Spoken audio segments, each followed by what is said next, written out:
All right, guys, we got one here. Blew a pin. It made quite a mess in here. Wow.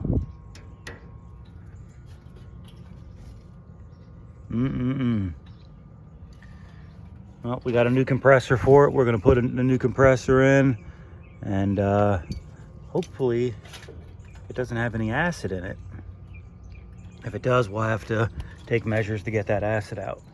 Okay, so as it stands right now, we have zero pressure in the system because the compressor blew a pin. But I want to see if we have any acid in the system. So we're going to use one of these guys here. I'm going to introduce some nitrogen in the system to get it pressurized. It's of course going to start leaking out, but after I get a little bit of pressure on it, I'm going to initiate my acid test from the true suction port right here. You know, it's leaking out of there so fast, I don't even know if I'll be able to do it from there, but you hear it coming out of there pretty damn quick. So let's try this right now. We are getting something, a little bit of something. Let's try it over here. Doesn't look like right now we have any acid from that quart.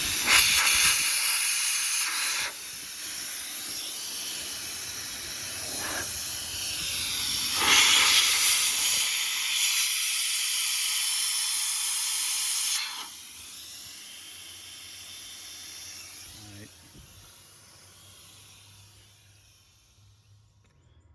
So if we had acid, this strip would turn red. And it did not, so we don't have any acid in the system, so that's good. We can just pull the compressor out just like normal. We don't have to worry about putting any acid scavenger or anything in there. I pulled the pin out. It looks like it just broke right off, but the plug definitely showing signs of heat. It's pretty burnt up in there. So I think I have a new plug. One might even come with a new compressor. All right, one thing I like to do when I'm doing a compressor is I like to get the bolts out first.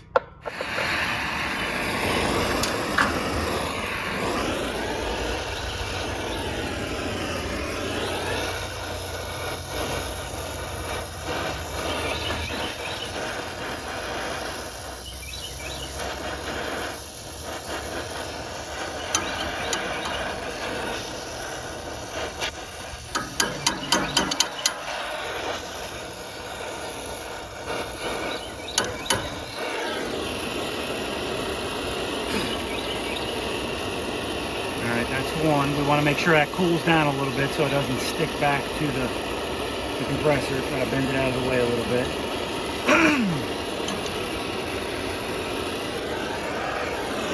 Okay, go for the other one.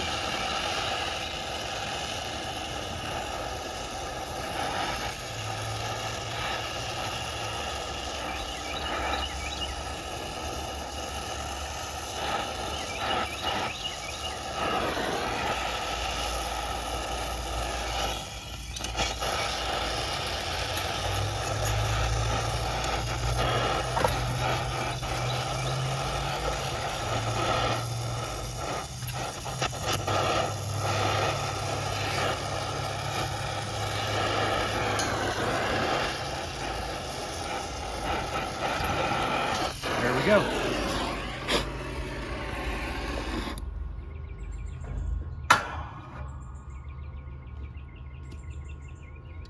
All right, now we can grab our compressor with our channel locks and lift it right up out of there. And if you got a compressor carrier or compressor picker upper, that makes it easy too, but I never invested in one of those.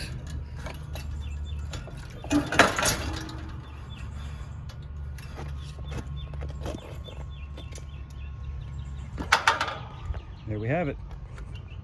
All right, we're gonna get that base pan cleaned up a little bit. We'll get our new compressor in here. All right, here's our new compressor. It did not come with this plug. I had one of these on the truck. I'm gonna go ahead and put it in, but we got to put the feet on the compressor now. These little guys here. So we'll do that now, and then we'll set the compressor. They've made these feet easier to get in over the years because they have these slats in here now. Before, they used to not have these slats. It was just a circle here, and it made it like really difficult to get these in. Of course, you know, you eventually get good at it, but the trick would be to take and spin it in there. But now they kind of just fall right in there now. But they used to be quite a pain in the ass to get in. All right, we don't need these new sleeves because our bolts that we took out already have sleeves on them. All right, we're gonna drop our new compressor in now. Being careful not to let any of our feet pop off like this one just did. No worries, they're easy to get back on. All right, let's drop this bad boy right in.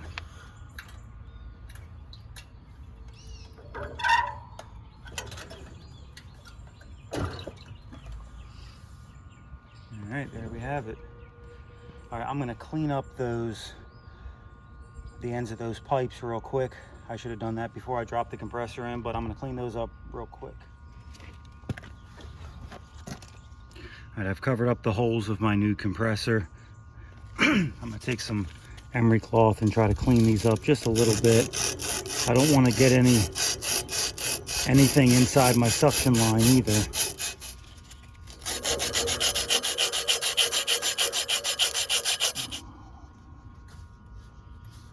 All right, that's pretty good there.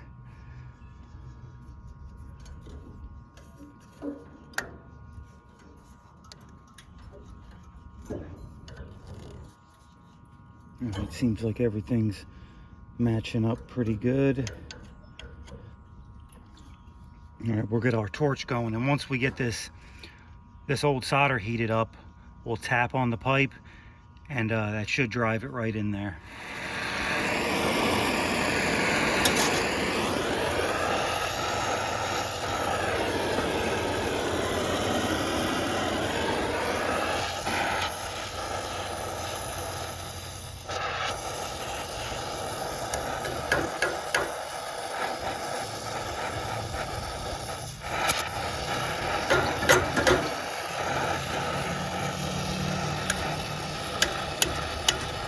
There we go.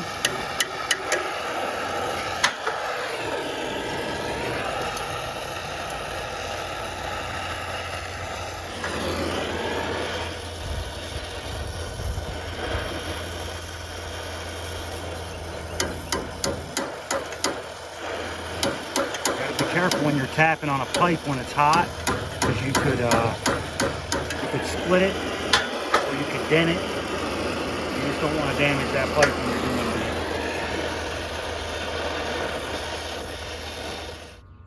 This guy right here.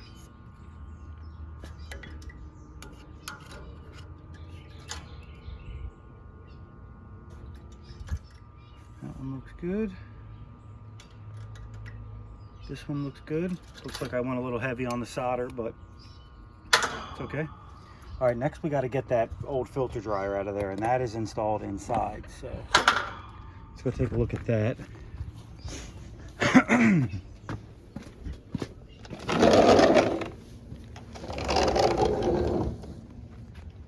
Pupper. Being a good boy, yes you are. All right, here is our filter dryer. I don't see a light in this closet. Typically, I don't unsweat filter dryers unless I absolutely have to, and it looks like I have enough here where I can cut, and put the new filter dryer in.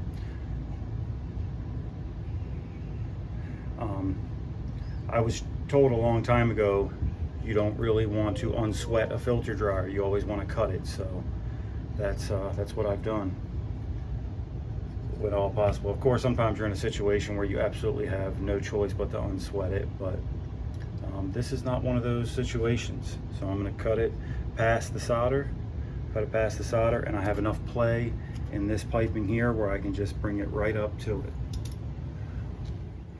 Where this is warranty, Carrier gave me a filter dryer also. No idea why it's in this box here. Like this, usually it's a lot smaller box, but this is the box they gave me the filter dryer in. And yeah, it's just the standard filter dryer they give you with a new unit. So, all right, look at the size difference in these filter dryers. This is the one I took off there, which is actually quite oily for some reason. I bet you something up here was leaking. Let's take a look at that.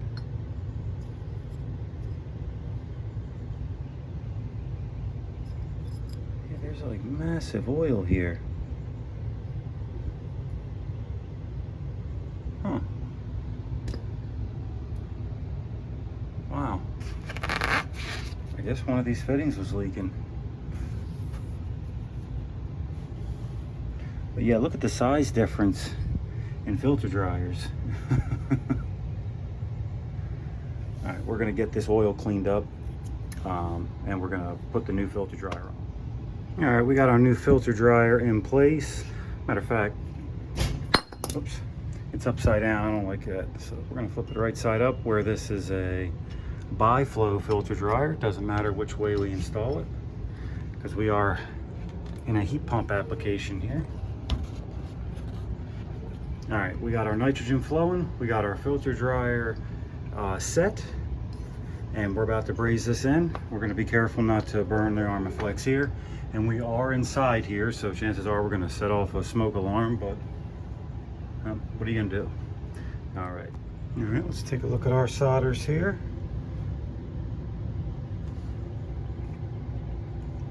That one looks pretty good.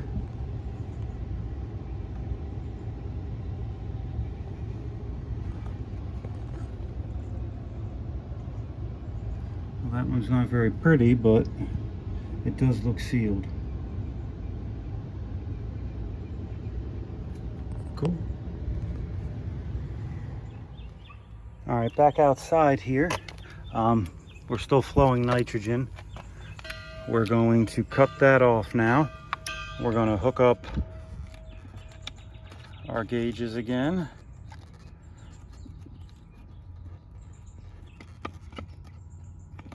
Turn that back on. We're going to build up the pressure on our nitrogen regulator. All right, we're going to go to pressure test. Pressure leak test, enter. All right, we're at 0 PSI now, so we're going to pump this up to about 250, 300 or so, and we'll start the pressure test.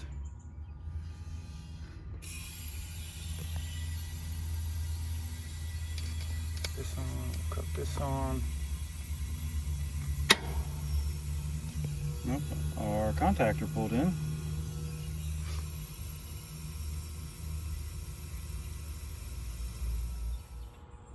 We've got about 220 PSI in it. We just want to listen to see if we hear anything hissing. Doesn't sound like there's anything hissing in there. Most of the time, on a brand new braze joint, if you didn't get it, it's gonna hiss.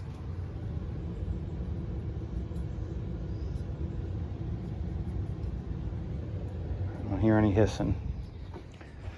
All right. We will fill it the rest of the way with nitrogen. I think I'm going to take this one right around 300. All right, we settled out right about 300.8, 0.9. So we're going to start the test now. And we're going to give that about 10 minutes and see if it drops. While that pressure test is going on, we can start putting our bolts back in our compressor and start getting our new plug pulled through. All right guys, after almost 19 minutes, we dropped a whopping 0.2. So I think we're pretty good here. and we are going to blow this nitrogen and hook our vacuum pump. All right, guys, we got our vacuum rig set up, 2 hose set up. I have my micron gauge hooked up to my true suction port, which has a pigtail down there and then stabs into the suction line here, which goes to the accumulator. So yeah, that's where we're gonna read our microns at. We're gonna pull from, we have our valve core removers hooked up, no valve cores in. Yeah, I'm in the middle of wiring the new harness, but all right, we're about to fire this thing up and pull a vacuum. We want to make sure our gas ballast is open until we reach 1,000 microns. All right, let's let her pull for a few minutes. I'm gonna tell you right now, I can already smell it where this was a burnout. I'm probably gonna have to change that oil a couple times. I'm not pulling it through the oil right now where I got the gas ballast open, but I can already smell that oil is not, I can smell the, what's coming out of the vacuum pump does not smell very good. So we're pulling down to about 2,000 microns already. All right, we're gonna take this time to finish wiring the unit up and clean up some of this mess. All right, well, Carrier, I believe, will want this compressor back where it failed under warranty. So we're gonna have to braze this shut. What I usually do is take a hammer and just beat these shut and then just braze them back. So then I'll throw this little pin in the box with it so they can have that back too. All right, guys, one thing I want to do here, because we're right almost to 500 now, I want to shoot a little bit of nitrogen in there where this was a burnout. I'm gonna shoot some nitrogen in there and try to clear off anything and bust anything free, any non-condensables. So that's what we're going to do right now. We're under 500. So what we're going to do is we're going to shut off our vacuum right now. We're going to leave our vacuum pump running, but we've got our vacuum shut off, and we're just going to bump a little bit of nitrogen in there, just a little bit. Actually, let's cut this off so we can hear it.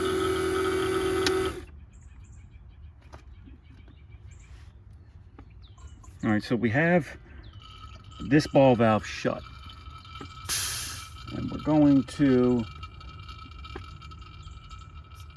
open it up here. So our nitrogen is right here right now, and we're just gonna give it a bump.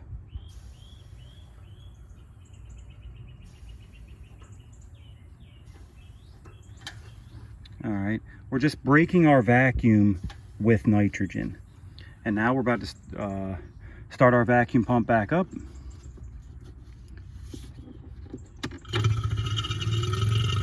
And we're going to evacuate our hoses first.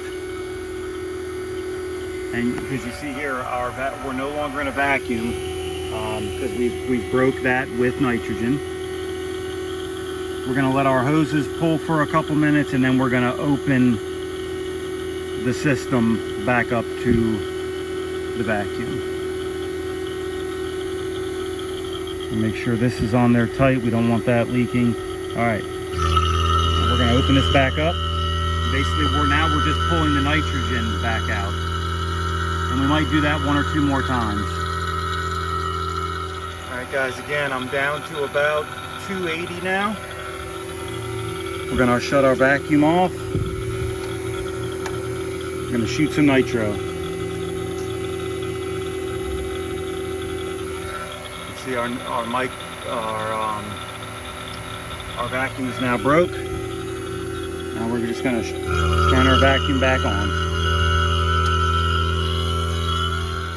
Basically, all that is doing is it's trying to loosen up or knock free anything that is in the system laying stagnant that the vacuum pump is not bringing out. So Might do that one more time. We'll see what our vacuum gets down to. Maybe let it get down to about 200 and then do that again. It got down to about 280 and we did it. So we're gonna do it again one more time. Make sure we got a good tight dry system with no non-condensables, and then we'll put some refrigerant in it. All right guys, our oil doesn't look terrible, but where we have a pretty dirty system here, we're gonna go ahead and change it now. So we are going to, we have our fresh oil here in this container. We're gonna go ahead and get that opened up and ready. And with this vacuum pump, the run quick oil change system, we can change the oil with the pump running. So we're gonna open this up. Gonna drop our oil.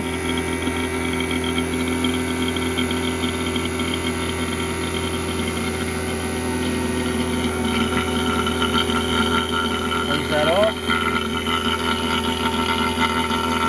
Put our new oil in.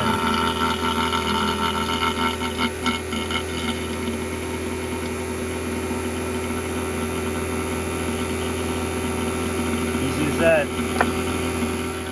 All right guys, we're down to 221. We got fresh oil in the vacuum pump. We're gonna break with nitrogen one more time and see what we got.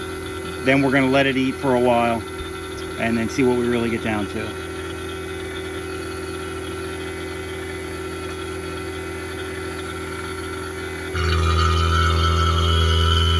While we're finishing our vacuum here, anytime you do a compressor, or any motor for that matter, you always want to change the start components that associate with it. So we're going to change this contactor, but look at that contactor, man. She is burnt up. So she probably wasn't going to be around for much longer anyway. So we got a new contactor for it. We'll pull that one off and put the new one on. All right, got our new contactor in place, and we got our new capacitor in place too.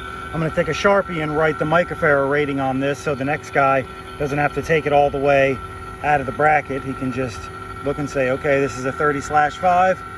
Let me test it. So we're down to 189 on the microns. We're about to cut our vacuum off and start our decay test and see how tight the system really is. All right, it's been about almost 4 minutes. Looks like we're up to 260. Looks like we're in a pretty good vacuum here. That line right there is 500. And we're gonna let this go for another minute or so. And I think we're good. Yep, we're over 5 minutes now, and we're right around 280. So looks like we're good. All right guys, we're going to get our refrigerant hooked up, charge this baby up. You know, it's always good practice to do that triple vacuum where we break it with nitrogen. That's always a good practice there, because I think that really helped us out here where we had a burnout. We broke with nitrogen 3 times, and we changed our vacuum pump oil once. And that's always a good practice to do that. You know, you get a really good dry system, and it really helps your vacuum process out. It takes a little bit longer, but you know, it's worth it. I think our whole vacuum process was probably about an hour here. Of course, if you have a larger system, it'll take longer, but this is only a 1.5 ton system. So like I said, our whole vacuum process took about an hour. And we had good results because of it. All right, we got our refrigerant tank hooked up. Here. Close that back off. And these are shut, these are shut. Okay, so what we're gonna do is we're gonna leave this shut, and I didn't want to break my vacuum here, so I'm gonna leave this like this for now. Well, what we're going to do is we're going to open our high side, and we're going to come down here and bleed also. until we get liquid. Got liquid there too. All right, make sure our scale's good. Yep, I believe we probably got about 3 ounces in our hoses and everything. So we are going to open up.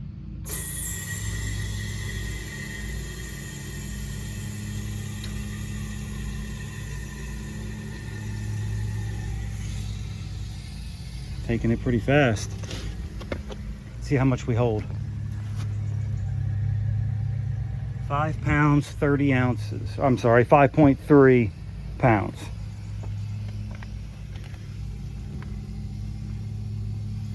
All right, I think now we are safe to open this guy up. Matter of fact, let me make sure. That's good, okay. We're safe to open this guy now. Let's take our micron gauge off. Forgot to do that, that's okay. Our micron gauge is okay under a little bit of pressure.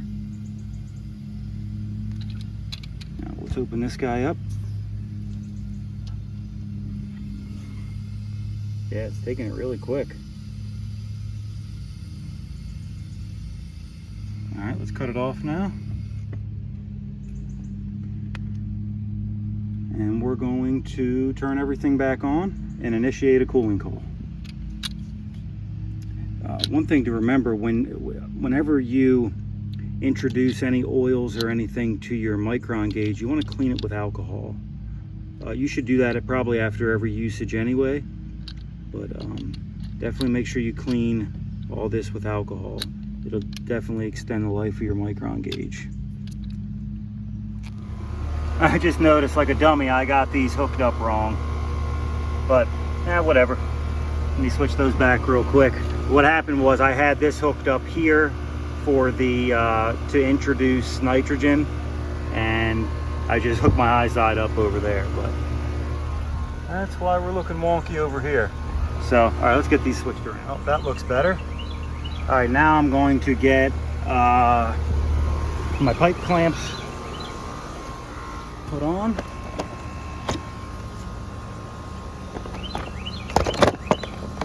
And we'll also get our temperature probes put in the ductwork so we can really see what this thing's doing. I'm also gonna have to see if I got any Armaflex on the truck or some sort of piping insulation. I got none out here whatsoever. I'm not sure what happened to it, but it's gone. Put this cap on.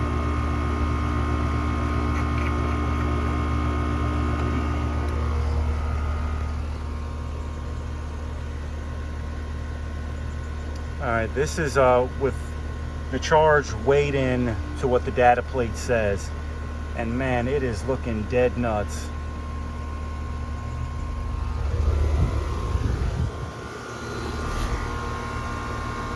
Looks like they want, let me see here, 11 degrees of subcooling. So we'll let this run for a few minutes, but we're not that far off. Not that far off at all. We got 5 degrees of subcooling right now. Just a minute ago we had 8. But we'll let it run, let it stabilize. We might have to add maybe another ½ pound or so. But this thing's looking pretty good as it stands right now. All right, this is our temperature split right now. Just about 16 degrees.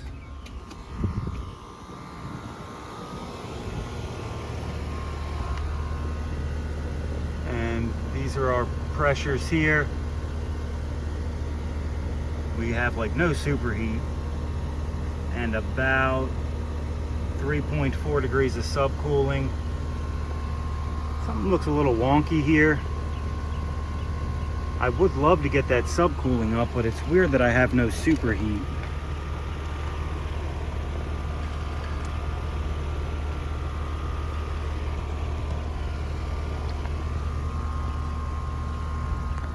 Holding charge is 5.3 ounces and, or I mean 5.3 pounds. I've got just over 5 pounds, so I can probably go a few more ounces here.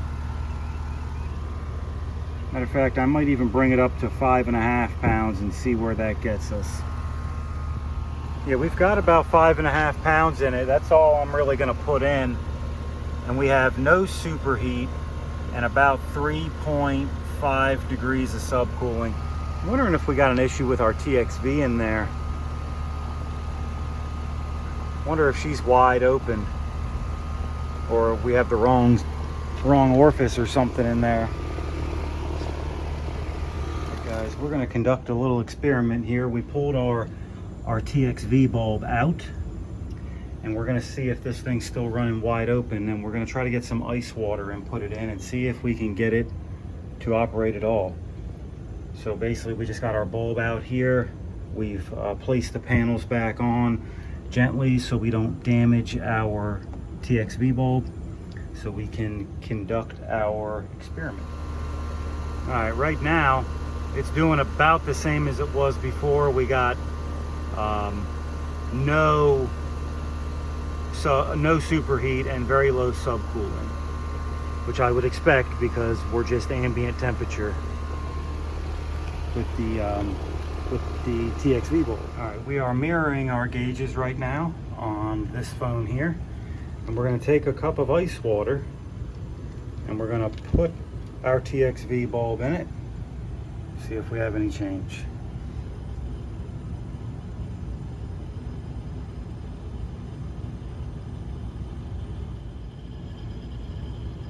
Okay, we are changing.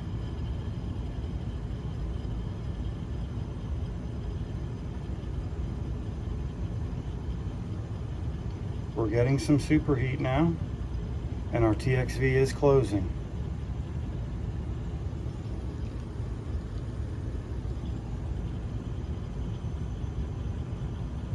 One thing I'm noticing here is we go from 3/8 to a 5/16 liquid line. That's not very good for the system. All right, so we know at least our TXV is somewhat working. Yeah, see our superheat's coming up now. Our subcooling staying the same.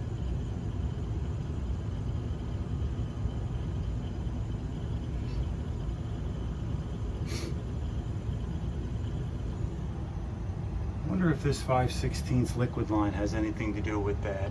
I bet you it does.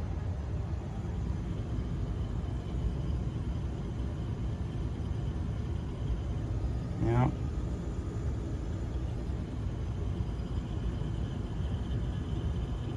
Oh, all right. All right, we dumped our ice water now. Still pretty cold. We're gonna heat it back. We're gonna put our hand around it and heat it back up now. And watch it open back up. We're warming it back up with our hand now.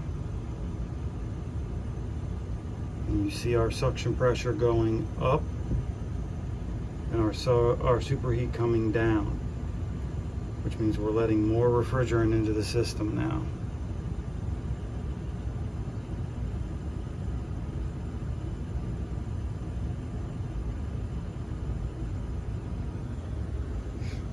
All right, I'm going to reinstall this TXV bulb, and it's got a lot of crap on it too. I'm going to probably clean that up some so it makes a good solid connection where it's installed at.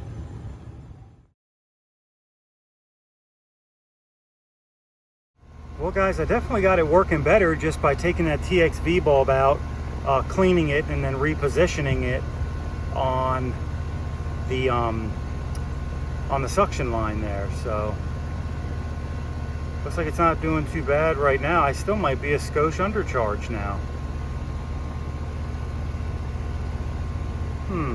I don't know if I'm gonna get to 11 degrees of subcooling, but these numbers don't look real bad right now. Let's see what our temperature split is.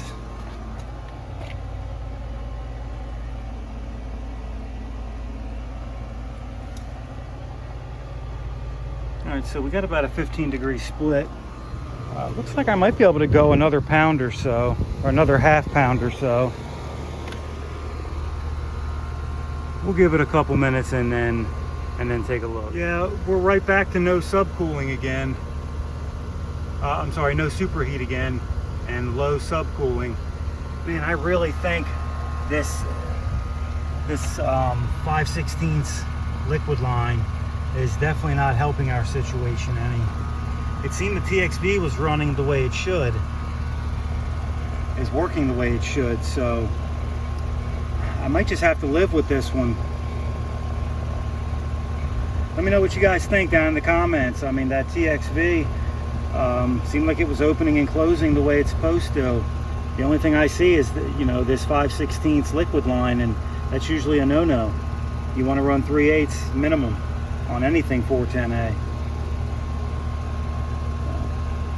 Yeah, I mean, we're hanging right around 0 superheat. I mean, the system's not doing real bad. I mean, it's cooling. So, all right, I think I might have to live with this one, guys. All right, I'm gonna button this thing up and get up out of here. And anybody that knows me or has worked with me knows if the torches come out of the truck, they're always the last thing to go back. Everything else will go back, then the torches go back. Well, really, I'm the last thing to go in the truck, but the last tool to go in the truck, I should say. Guys, I just realized I didn't shoot an outro to this video, so right now I'm headed up to get my oil changed. It's Saturday. I'm not on call, so that's pretty good. It's about 7:30, and I'm gonna get my oil changed. But let me know what you guys think about that system. We didn't have any acid in it, so we didn't have to do an RX11 flush or any acid scavenger or anything like that. The only thing that concerned me was that low subcooling and no superheat. So I have a hunch it has to do with that undersized liquid line, but let me know what you guys think down in the comments. All things considered, the system was running pretty good, but I'm going to go ahead and check back on that system in a couple weeks and see how it's doing. So, all right, guys, that's it for this one. Please like and subscribe, and let me know what you think. Thanks.